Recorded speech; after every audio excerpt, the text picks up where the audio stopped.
Okay, Paula, here we go. Front view of that freestyle. Regular time, obviously. This was on one of those fast 25s. I filmed you twice. I think this is the second time, so you were a little more tired. But I didn't really notice a huge difference in your stroke between the two, so that's good. So you can see that cross. We're going to slow it down.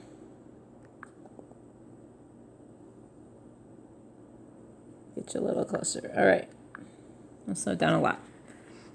So left arm does a pretty good job of staying on its side, staying where it's supposed to. It's a pretty straight arm stroke through there, and then you get a little bend underneath. That right arm is the one that's kind of all over the place. So as you come in, oops, what happened there? Let's bring it back up. I can see you. Okay. Right arm's coming in, kind of like you could see it from that other video I showed you on deck. How it's right away, swinging past your head. And even so right here, I mean, there's your midline, and your hand is completely on the other side of that. Oops. So as we pull it forward, you get it. So right there, you have to pull it back. You're not pushing out. You're not pushing sideways. You're just kind of scooting it back, cutting it through the water. It's just not doing you any good. And putting it in that far over is putting some pressure on that shoulder. And once you get through here, then your stroke is kind of where it's supposed to be. You still have that nice little S curve that we were all taught growing up. But again here, which isn't bad, but I would rather your arm be a little more there so that the hand is under the body. As far as the midline, I don't, newbies, I wouldn't teach that, but if your hand is crossing enough that it's coming under the midline, but your elbow's bent and high, that's okay. But as you can see here, your elbow is completely bent 90 degrees, but your hand is all the way, again, on the other side of your body. So it's just, there's not a lot of force in that position. You want to keep that elbow a little higher and that hand a little closer to that right side. So because then again here it has to pull all the way back over, and it's just not doing you as much good moving forward because that hand has to also be going the other way. And if you've learned to kind of deal with it and not hurt your shoulder, you're probably not putting much pressure on it at all through there. We're just scooting it, getting it out of the water.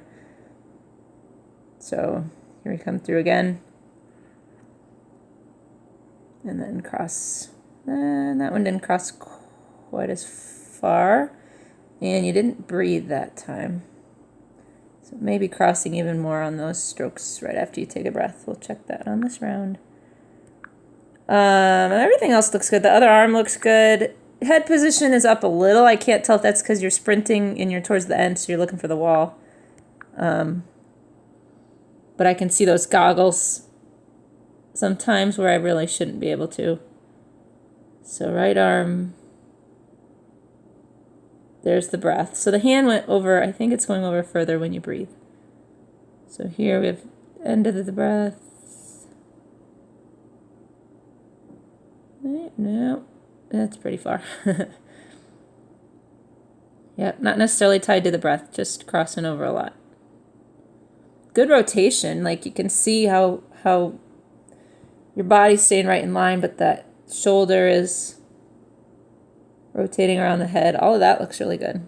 So just being aware of the right arm. Watch one more time through in slow-mo.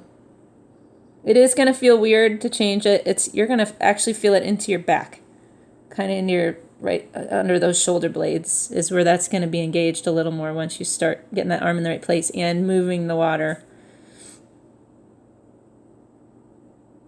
So basically right now your left arm's doing a lot of the work. We want to engage that right arm a little more. All right. Keep working on it. You're doing great.